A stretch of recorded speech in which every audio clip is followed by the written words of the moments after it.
우리는 지금 선과 악의 큰 싸움 중에 있습니다.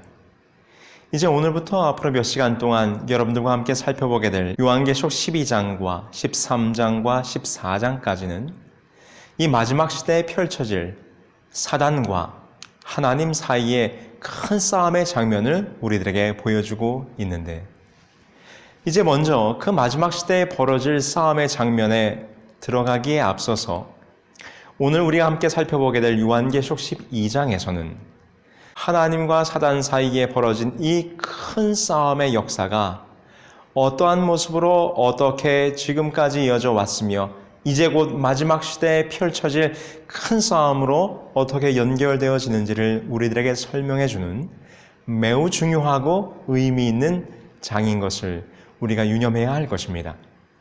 그래서 오늘 우리는 12장을 함께 살피면서 곧 하늘에서부터 시작되어 이 땅으로, 그리고 계속해서 지금까지 이어져 내려온 이 선과 악의 큰 싸움에 대한 이야기를 함께 배워보도록 하겠습니다. 우리는 이제부터 이 선과 악의 큰 싸움을 말 그대로 대쟁투라 부르려고 합니다.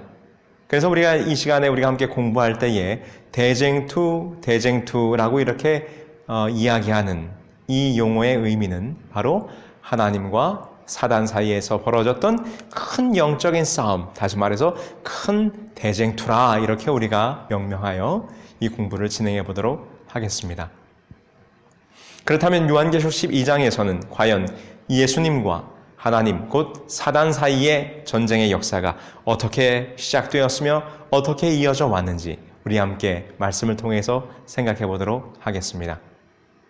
요한계시록 12장의 내용을 우리가 이해할 때에 우리는 이 싸움의 순서에 따라서 본문을 설명하게 될 것입니다. 그러므로 성경을 요한계시록 12장 1절부터 순서대로 가는 것이 아니라 이 싸움이 어디에서부터 시작됐고 어떻게 진행됐으며 어떻게 이어지는지에 대한 싸움의 순서에 따라 우리가 한번 생각해 보도록 하겠습니다. 자, 그렇다면 그 싸움의 시작은 어디에서부터 시작되었는지 함께 보십시다. 요한계시록 12장 7절로 8절에 있는 말씀을 보시겠습니다. 하늘에 전쟁이 있으니 미가엘과 그의 사자들이 용과 더불어 싸울세 용과 그의 사자들도 싸우나 이기지 못하여 다시 하늘에서 그들이 있을 곳을 얻지 못한지라 라고 기록하고 있습니다. 하늘에서 그리스도이신 미가엘과 천사장 루스벨인 용과의 전쟁이 시작되었다라고 오늘 요한계시록은 말합니다. 에스겔 28장 12절로 19절에는 그가 하늘에서 반역을 일으킨 동기를 잘 묘사하고 있어요. 이사야 14장 12절로 20절에도 원래는 천사의 장이었던 루스벨, 어떻게 하나님을 대적하여 전쟁을 일으켰는지에 대하여 우리 구약 성경에서 잘 설명을 해주고 있습니다. 모든 천사의 장이었던 루스벨이 자기의 창조주인 예수 그리스도를 대적하여 하늘에서 전쟁이 벌어졌어요. 나의 보좌를 저 북극성 위에 높이리라. 피조물인 루스벨 천사가 창조주인 하나님의 자리를 탐하여 하나님처럼 높아지고자 하는 마음을 갖게 되었고, 이것은 곧 하늘에서 큰 싸움으로 번지게 되었던 것이죠. 그런데 여러분, 창조주와 피조물 사이의 전쟁이었습니다. 당연히 누가 승리하시겠습니까? 그렇지요. 피조물인 사단이 아무리 능력과 권세가 있다 할지라도 창조주 하나님을 대적하기에는 역부족이었을 것입니다. 그러므로 요한계시록 12장 9절에서는 다음과 같이 그 장면을 묘사해요. 큰 용이 내어 쫓기니 옛뱀, 곧 마귀라고도 하고 사단이라고도 하며 온 천하를 꿰는 자라. 그가 땅으로 내쫓기니 그의 사자들도 그와 함께 내쫓기니라 라고 기록하면서 바로 하늘에서 사단 루스벨과 하나님 사이에 벌어졌던 제1차 전쟁에서 누가 승리하셨습니까? 당연히 하나님이 승리하게 되었고, 이 큰 용, 곧 옛뱀이라고도 하고 사단이라고도 하는 타락한 전사 루스벨은 하늘에서 내쫓김을 당하게 된 것입니다. 어디로 쫓겨났습니까? 땅으로 내쫓기게 된 것이죠. 그래서 이 싸움은, 하늘에서 벌어졌던 싸움은 바로 이 지상, 이 땅으로 싸움이 번져가게 된 것입니다. 그래서 우리가 잘 아는 것처럼 창세기 3장에서 그 타락한 하늘의 천사 루스벨이 이 땅에 내려와 뱀으로 변장하여 누구를 유혹하게 되는 것입니까? 그렇습니다. 하나님의 자녀 아담과 하와를 유혹함으로 그 싸움이 번지게 된 모습을 우리는 잘 알고 있는 것입니다. 그러면서 요한계시록 12장 4절에 보면 이렇게 기록하고 있어요. 큰 뱀, 그 용이 어떤 일을 벌였는지. 그 꼬리가 하늘의 별 3분의 1을 끌어다가 땅에 던지니라. 이렇게 기록하고 있지요. 이 용이 자기의 부하 3분의 1을 꿰어 자기 편에 가담하게 하고 하나님을 대적하여 다 함께 이 땅으로 쫓겨났다고 하는 것을 알 수 있어요. 원래 천사 무리의 장이었던 루스벨이 그 하늘 존재들 가운데 3분의 1을 유혹하여 하나님을 대적하는 일에 동참시켰고 그들을 타락하게 했을 뿐만 아니라 그 하늘에서 벌어진 전쟁에서 패하자 그들과 함께 이 땅으로 내어 쫓겼다고 하는 것을 우리는 이 요한계시록 12장을 통해서 하늘에서 벌어진 전쟁과 그들이 어떻게 이 땅으로 쫓겨났는지에 대한 역사를 살펴보게 되는 것입니다. 이렇게 하늘에서 내어 쫓기니 어떻게 되었을까요? 요한계시록 12장 12절에서는 그 다음의 장면을 이렇게 묘사하지 않습니까? 그러므로 하늘과 그 가운데 거하는 자들은 즐거워하라. 그러나 땅과 바다는 화 있을진저. 이는 마귀가 자기 때가 얼마 남지 않은 줄을 알므로 크게 분내어 너희에게 내려갔음이라 하더라 라고 기록합니다. 당연히 하늘은 기뻐합니다. 용이 더 이상 괴롭히지 않게 되었으므로 용과 사단의 무리들이 쫓겨났으므로 그러나 어디에 그 화가 미치게 됩니까? 사단이 이 땅으로 내어 쫓겨 이 땅을 그의 죄악으로 물들게 하면서 이 세상은 사단의 세상, 죄악의 세상, 악의 세상으로 변하게 된 것입니다. 그 결과 이 땅에 그 죄악으로 말미암아 각종 재난과 질병과 죽음과 온갖 사단의 악의 무리들이 가득한 세상으로 이 땅이 변하게 되었으므로 큰 화가 이 땅에 미칠 것이라고 말씀하셨던 그 장면이 그대로 이루어진 것을 우리는 보게 되는 것이죠. 자, 사단은 하늘에서 그가 하나님을 대적하여 싸움을 일으켰지만 그 첫 번째 전쟁에서 승리하지 못하고 이 땅으로 내어 쫓겼습니다. 그러나 사단은 끊임없이 그의 마음속에 앙심을 품고 바로 예수 그리스도를 공격하기 위하여 호시탐탐 때를 기다리고 있었는데 죄악으로 말미암아 죽어가는 죄인들을 구원하시기 위해서 예수님께서 이 땅에 오실 때를 기회로 삼아 예수님을 넘어뜨리고자 했던 두 번째 싸움이 진행되는 모습을 보게 되는 것입니다. 바로 지상에서 예수님과 대결을 하게 되는 것이죠. 우리 함께 그 장면을 함께 보십시다. 요한계시록 12장 1절에 보면 다음과 같은 말씀이 기록되어 있어요. 하늘에 큰 이적이 보이니 해를 옷 입은 한 여자가 있는데 그 발 아래는 달이 있고 그 머리에는 12별의 관을 썼더라 라고 기록합니다. 이미 공부한 대로 여자는 하나님의 교회를 상징하는 것이죠. 고린도후서 11장 2절에 기록하기를 내가 하나님의 열심으로 너희를 위하여 열심을 내노니 내가 너희를 정결한 처녀로 한 남편인 그리스도께 드리려고 중매함이로다 라고 기록하면서 우리의 남편 되신 그리스도, 그의 아내 된 정결한 처녀로 준비된 그의 백성, 그러므로 이 여자는 하나님의 백성, 그분의 교회를 말하는 것이죠. 이사야 54장 5절에서도 이는 너를 지으신 이가 내 남편이시라. 그의 이름은 만군의 여호와시며 내 구속자는 이스라엘의 거룩한 이시라. 그는 온 땅의 하나님이라 일컬음을 받으실 것이라 기록하면서 하나님이 남편 되시고 그의 백성들은 그의 아내가 됨을 설명하면서 이 여자는 곧 하나님의 교회, 하나님의 백성을 의미하는 것입니다. 그런데 이 여자가 무엇을 옷 입고 있어요? 해를 옷 입고 있다 그랬습니다. 이것은 하나님의 영광을 나타내는 것으로 특별히 복음의 빛이 태양의 빛처럼 드러나는 것을 우리들에게 보여주고 있어요. 그러므로 이 해를 옷 입은 이 여자의 모습은 그 복음의 근원이신 예수님께서 이 땅에 오셔서 하나님의 영광을 나타내신 기록이 담긴 신약 성경을 상징한다 볼 수 있습니다. 이 해는 말이죠. 그러므로 그 복음의 빛이 밝게 빛나는 신약의 말씀, 하나님의 말씀을 가진 참된 교회를 의미하는 것이죠. 그러면서 어디를 밟고 있습니까? 달을 밟고 있다 기록했어요. 이것은 많은 주석가들에 의해서 복음의 빛의 근원이신 예수 그리스도의 그림자로서 그리스도에 대한 예언과 상징과 표상들이 가득한 곧 구약 성경을 가리키는 것이다. 이렇게 주석하고 있는 것입니다. 그러므로 구약의 모든 제사의 의식들, 예수님을 표상하는 인물들, 메시아의 사역을 예언한 기록들이 모두 태양의 빛을 반사여 빛을 내는 달처럼 이 복음의 빛을 나타내는 그림자로서 기록된 구약 성경인 것을 우리는 보게 되는 것이죠. 그러므로 이 여자는 하나님의 말씀에 신약을 옷 입고 그리고 그 구약 성경의 토대 위에 서 있는 하나님의 참된 교회, 하나님의 참된 백성을 의미하는 것으로 볼 수 있습니다. 그 여자가 무엇을 쓰고 있어요? 12별의 관을 썼다라고 기록하고 있죠. 이 교회는 12사도들과 함께 예수 그리스도 안에서 최종 승리를 상징하는 12의 승리의 면류관을 쓰고 있는 모습을 보게 되는 것입니다. 자, 그런데 이 여자가 하나님의 말씀을 입고 그 말씀의 토대 위에 서 있는 이 정결한 여자가 무엇하게 되어 있는 모습이 기록되어 있습니까? 2절에 이 여자가 아이를 베어 해산하게 되매 아파서 애를 쓰며 부르짖더라 라고 기록하고 있습니다. 하나님의 백성으로 표상된 이 여자가 아이를 낳기 위해서 애를 쓰고 있는 모습을 보게 되는 것입니다. 이제 그 여자가 임신하게 되었는데 어떻게 되는가 하면 그 아이가 어떤 아이라고 지금 묘사하고 있습니까? 12장 5절에 보니까 여자가 아들을 낳으리니 이는 장차 철장으로 만국을 다스릴 남자라. 자, 이 여자가 낳으려고 하는 그 아이는 누구를 의미하는 것입니까? 그렇습니다. 이것은 바로 메시아를 의미하는 것이죠. 철장으로 만국을 다스릴 남자라 이렇게 설명하고 있지 않습니까? 시편 2편 8절로 9절에 내게 구하라. 내가 이방 나라를 내 유업으로 주리니 내 소유가 땅 끝까지 이르리로다.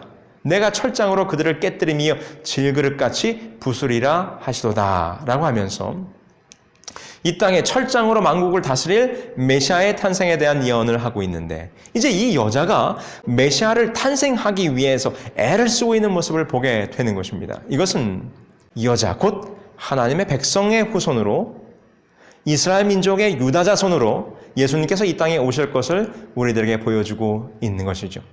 그런데 여러분 어떻습니까? 그 여자가 아이를 낳으려고 애를 쓰고 있어요. 울부짖고 고통 가운데 있어요. 우리가 구약의 역사를 보면 사단은 끊임없이 그 하나님의 백성 유다의 자손으로 예수 그리스도 메시아가 태어날 것을 알았던 사탄은 끊임없이 그 하나님의 백성이었던 여자를 공격했던 모습을 여러분 기억하실 것입니다. 바벨론을 일으켜서 페르시아를 일으켜서 그들을 포로로 잡아가고 그 백성들의 맥을 끊기 위해서 왜요? 그 백성의 맥이 끊어져야 누가 태어나지 못하니까 여자가 아이를 낳지 못하니까 예언된 메시아가 태어나지 못하니까 그러므로 이 여자는 아이를 낳는 것조차 매우 힘든 과정 속에서 그 아이를 태어나게 한 것입니다. 그 역사의 소용돌이 가운데서 드디어 유다의 자손으로 메시아 예수 그리스도 철장으로 만국을 다스릴 남자가 태어나게 되는 것이죠. 자, 이 기회를 누가 놓치지 않으려고 했을까요? 그렇습니다. 붉은 용 사단이 이 기회를 놓치지 않으려고 하지요. 12장 3절입니다. 하늘에 또 다른 이적이 보이니 한 큰 붉은 용이 있어 머리가 7이요 뿔이 10이라 그 여러 머리에 7 왕관이 있는데 라고 기록합니다. 우리가 지금껏 살펴본 것처럼 용은 본질적으로 사단을 말하는 것이죠. 이 붉은 용은 곧 하나님의 백성들을 핍박하고 하나님의 교회를 공격할 사단을 의미하는 것입니다. 그런데 지금 이 장면 속에 보니까 용이 머리가 몇 개랍니까? 7개요. 뿔이 10개라 기록하고 있어요. 우리가 이미 다니엘서를 여러분 예언을 공부하시면서 머리나 또 뿔의 의미가 무엇인지를 우리는 잘 기억하고 있습니다. 다니엘서 7장에서 이미 예언한 대로 여러 짐승들의 머리는 그들의 여러 나라들의 출현을 의미한 것이고 지금 이 짐승은 이 붉은 용은 그 머리 7개를 다 가지고 있어요. 여러분 다니엘서 7장에서 여러 맹수들이 등장할 때 그들의 머리가 어땠습니까? 사자의 머리, 곰의 머리, 표범의 머리가 4이요. 거기에 마지막 무서운 짐승의 머리까지. 그러므로 지금까지 등장했던 모든 짐승들의 머리가 7머리가 지금 한 군데 다 모여 있는 것입니다. 이것은 곧 사단이 지금까지 등장했던 모든 세력들의 그들의 권세와 그들의 사상과 그들의 정신이 집약된 어떤 존재가 이 땅에 등장할 것을 우리들에게 보여주고 있는 것인데 여러분 사자의 머리는 무엇이었습니까? 다니엘서 7장 4절에 박수와 점쟁이와 술객들을 정치 고문으로 삼고 일하는 바벨론의 우상 종교의 머리였죠. 곰의 머리는 어땠습니까? 전쟁을 좋아하며 심지어 유대민족 전체를 학살하려고 꾀했던 페르시아의 잔인한 정신의 머리죠. 표범의 네 머리는 어떻습니까? 소크라테스, 플라톤, 아리스토텔레스 등의 여러 철인들에 의한 인본주의 철학 사상을 가진 머리들. 그리고 마지막 무서운 짐승의 머리는 유럽 일대를 장악하는 군사적 정치적으로 잘 조직된 로마적 사상을 포함한 이 사단의 근본 정신을 가진 도합 7머리로 지금 표상이 되고 있는 것입니다. 그러면서 10뿔을 가졌다 그랬죠? 10뿔은 다니엘서 2장에 나타난 10발가락과 7장의 무서운 짐승에 나타난 10뿔과 연결되어진다 볼 수 있겠습니다. 이것은 곧 지역적으로 유럽 전역의 정치적 세력을 의미한다 볼 수 있겠지요. 그러므로 그 여러 머리에 7 왕관이 있는데 라고 기록한 것은 각 제국마다 사단의 성공적인 미혹과 핍박의 전술을 가지고 사단의 대리자로서 하나님의 백성들을 공격하고 하나님의 백성인 그 여자를 공격하여 그 아이를 낳지 못하게 하려고 시도했던 그 과거의 모든 사단을 대행했던 무리들. 자, 이렇게 7머리와 10뿔을 가진 세력이 준비되어지고 있는 것입니다. 자, 4절을 함께 보시죠. 그 다음 장면이 어떻게 펼쳐지는지. 용이 해산하려는 여자 앞에서 그가 해산하면 그 아이를 뭐하고자 하더니? 삼키고자 하더니. 창세기 3장 15절에 예언된 대로 타락한 인간을 구원하기 위해 육신의 몸으로 탄생하신 아기 예수를 없애버리기 위해서 헤롯 왕을 통하여 2살 아래의 남자아이들을 다 살해하고자 했습니다. 아울러 예수 그리스도께서 이 땅에 계시는 33년 반 동안 예수님을 넘어뜨리려고 얼마나 많은 노력을 했습니까? 그리고 마침내 제국 로마는 예수 그리스도를 십자가에 못 박게 되는 그와 같은 일을 벌이게 된 것이죠. 그러나 예수님은 십자가에서 승리하시고 승천하시게 됩니다. 요한계시록 12장 5절에 보면 그 여자가 아들을 낳으니 이는 장차 철장으로 만국을 다스릴 남자라 그 아이를 하나님 앞과 보좌 앞으로 올려가더라 라고 기록합니다. 하늘에서 예수님을 대적하여 전쟁을 일으켰던 붉은 용 사단은 그때는 그 싸움에서 이기지 못했지만 예수님께서 이 죄악 세상으로 온 이상 이 땅에 있는 동안 그 어린 양 예수 그리스도 곧 그 메시아를 이 땅에서 무너뜨리려고 그는 최선을 다했습니다. 그러나 결과는 어떻게 되었습니까? 십자가에서 죽으신 예수님은 3일 만에 부활하시고 제자들과 함께 계시다가 마침내 어디로 승천하셨어요? 하늘로 승천하시게 되었던 것이죠. 마가복음 16장 19절에 보면 주 예수께서 말씀을 마치신 후에 하늘로 올려지사 하나님의 우편에 앉으시니라 라고 기록하면서 하늘로 올려가심으로 이 땅에서 어린 양 예수께서 승리하셨던 모습을 우리는 보게 되는 것입니다. 자, 이 땅에서 벌어졌던 두 번째 그 아이와 용과의 싸움은 누구의 승리였습니까? 아이, 곧 메시아로 이 땅에 오신 예수 그리스도의 승리였습니다. 자, 그러자 이 사단은 아이가 하늘로 올라가자 그 아이를 어찌할 수는 없고 그 아이를 낳은 여자 곧 하나님의 백성을 공격하기 시작하는 것입니다. 요한계시록 12장 13절이죠. 하나님의 교회를 핍박하기 시작했어요. 용이 자기가 땅으로 내쫓긴 것을 보고 남자를 낳은 여자를 박해하는지라. 사탄은 이제 그의 전술을 바꿔서 하나님의 교회를 핍박하여 예수님과의 관계를 끊어놓으려고 합니다. 하나님의 백성을 핍박하기 시작하는데 어떻게 되었습니까? 예수님의 제자들이 모두 핍박 가운데 순교하게 되었고 제국 로마의 황제들을 부추겨서 그들로 하여금 그리스도를 핍박하는 역사가 벌어지게 된 것이죠. 그래서 요한계시록 2장에서는 서머나 교회로 예언된 교회가 핍박의 시대를 맞이하게 됩니다. 핍박의 시대가 지나가고 교회의 신앙의 자유를 주는가 했더니 진리를 오류와 뒤섞어 새로운 종교를 만들어 놓았어요. 이제 다니엘서 7장 25절에 기록한 것처럼 한때와 두때와 반때 곧 1260년의 긴 기간 동안 온갖 방법으로 하나님의 참된 백성들을 핍박을 가하는 환란의 때가 다가오게 된 것입니다. 그래서 요한계시록 12장 6절에 보면 이렇게 기록해요. 그 여자가 광야로 도망하매 거기에서 1260일 동안 그를 양육하기 위하여 하나님께서 예비한 곳이 있더라. 그래서 이 여자가 그 핍박을 견디지 못하고 도망하는 것입니다. 이것은 하나님께서 그 여자를 보호하기 위해서 광야로 이끄셨다라고 지금 요한계시록은 예언하고 있죠. 얼마 동안이요? 1260년 동안. 요한계시록 12장 14절에서도 이렇게 기록하죠. 그 여자가 큰 독수리의 2 날개를 받아 광야 자기 곳으로 날아가 거기서 그 뱀의 낯을 피하여 한때와 두때와 반때를 양육받으매라고 기록하고 있는 것입니다. 이제 진리를 지키는 사람들은 용의 핍박을 피하여 예언된 대로 깊은 산중으로 들어갑니다. 중세기의 1260년의 기간에 하나님의 교회는 사탄이 주도하는 교회가 되어 진리를 짓밟는 일을 행하였어요. 성소의 바깥마당이 짓밟혔던 것처럼 말입니다.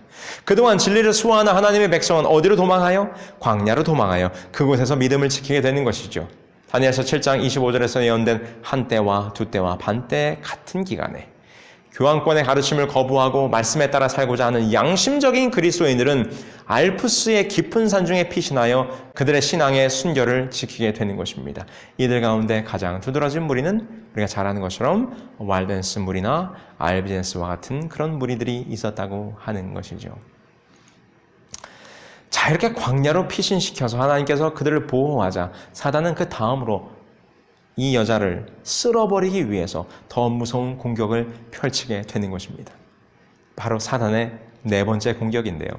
요한계시록 12장 15절입니다. 여자의 뒤에서 뱀이 그 입으로 물을 강같이 토하여 여자를 물에 떠내려가게 하려 하되 라고 기록하고 있습니다.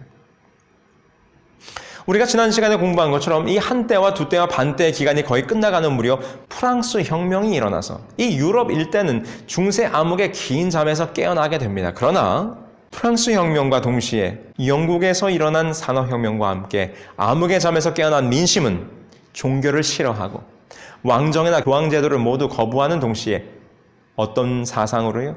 무신론의 물결이 온 세상을 뒤덮게 된 것입니다. 그래서 사탄은 수많은 사람들의 생각과 사상과 가치관을 완전히 뒤바꿔버리는 홍수와 같은 이 무신론 사상을 온 세상에 퍼뜨리면서 하나님의 참된 교회가 가지고 있는 그 진리를 집어삼키고자 하는 일들이 바로 이 19세기가 되면서 폭풍처럼 물결처럼 일어나게 만들었다고 하는 것입니다. 그러면 그때 당시에 온 세계를 뒤덮었던 그 사단의 물결은 어떤 것들이 있었는가 함께 보실까요? 1829년 헤겔의 유물론 사상과 변증법이 등장했고 1831년 지질학의 동일 과정설이 제임스 하튼과 찰스 라이엘에 의해서 주장되게 됐는데 이들은 성경의 격변설과 대홍수 사건에 대항하여 그것은 거짓이다 이렇게 주장하게 된 것입니다. 1848년 칼 마르크스와 프리드리히 엥겔스의 유물론 사상에 기반을 둔 공산당 선언이 있었고 1859년에 생물학에서 찰스 다윈이 종의 기원을 발표하여 성경의 창조를 부정하는 진화론이 온 세상을 홍수처럼 휩쓸게 된 것입니다. 1870년에는 독일의 니체는 신은 죽었다라고 하며 신을 부정하고 1917년에 러시아의 레닌이 볼셰비키 10월 혁명을 일으켰으며 창조주 하나님을 거부하는 공산권 국가들이 이 땅에 등장하게 되는 것이죠. 19세기 후반의 철학에서는 실존주의, 자연주의, 불가지론을 비롯하여 니체는 초인주의를 내세워 하나님을 대적하고 반종교 사상이 온 세상에 충만하게 된 것입니다. 하나님을 인간의 마음에서 제거하는 일이 바로 이때 당시에 수많은 철학과 사상 속에서 등장하게 된 것이죠.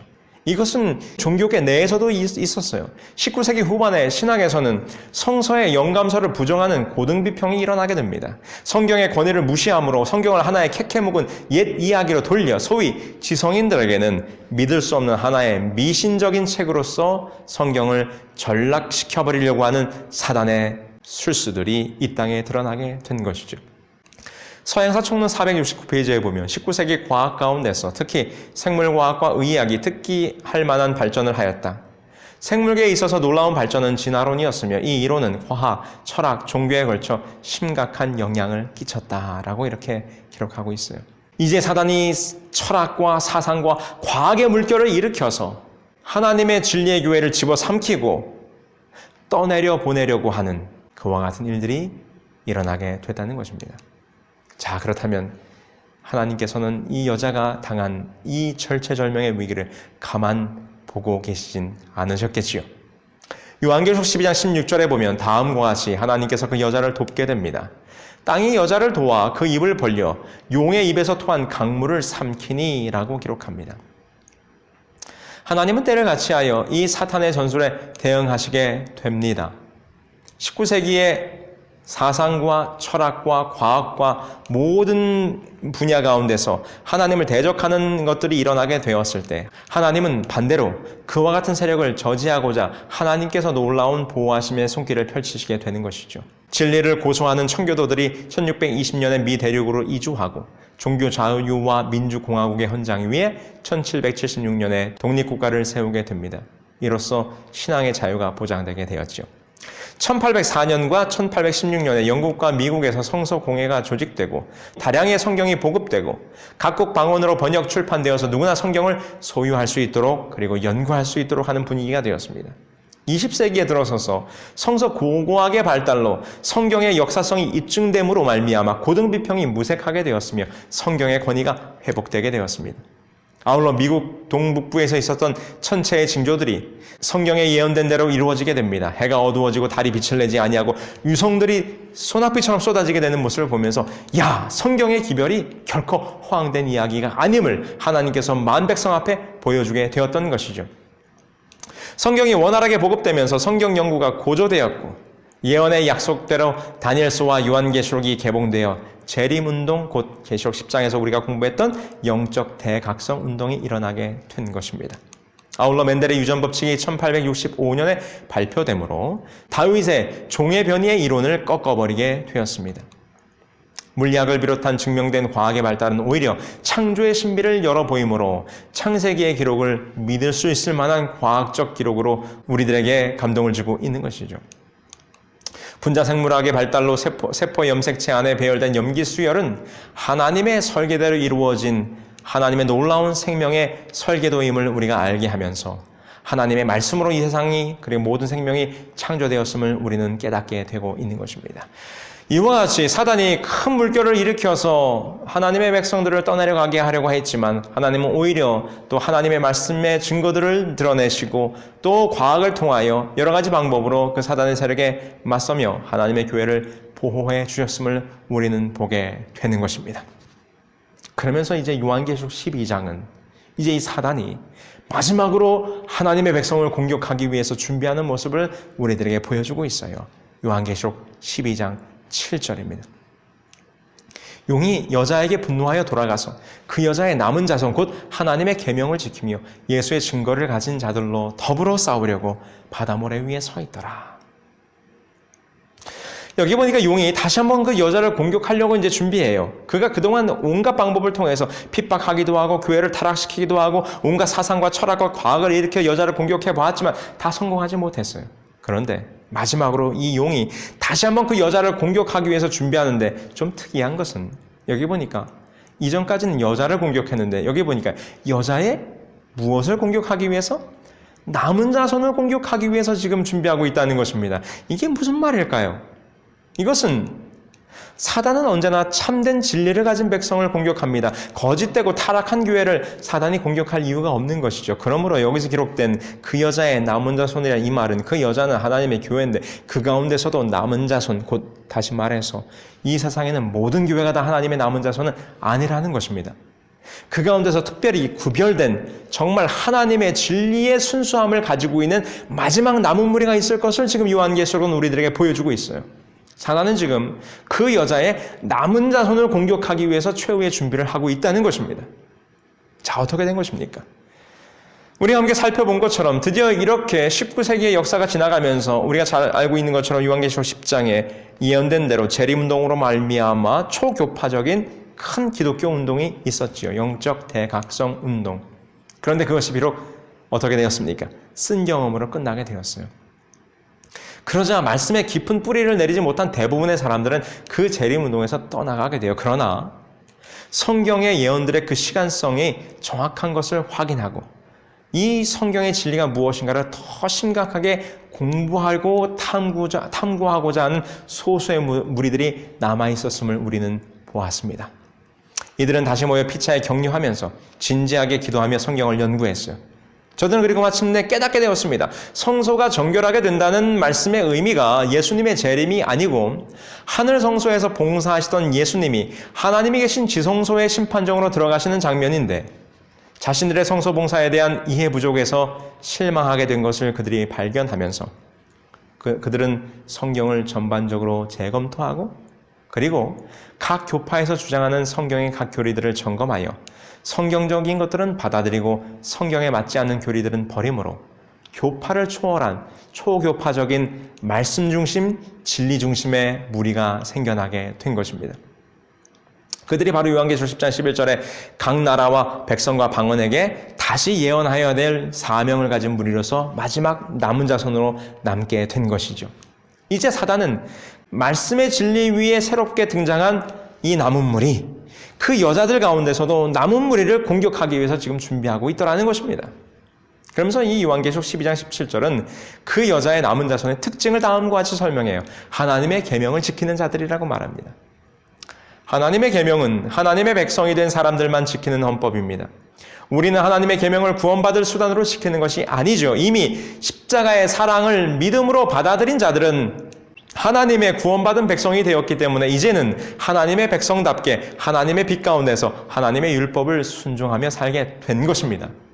그러므로 하나님을 믿노라고 하며 계명을 지키지 않는 사람들은 아직 하나님의 백성이 되었다라고 볼 수 없을 것입니다. 그리고 두 번째로 말하기를 예수의 증거를 가진 자들이라 이렇게 기록했어요.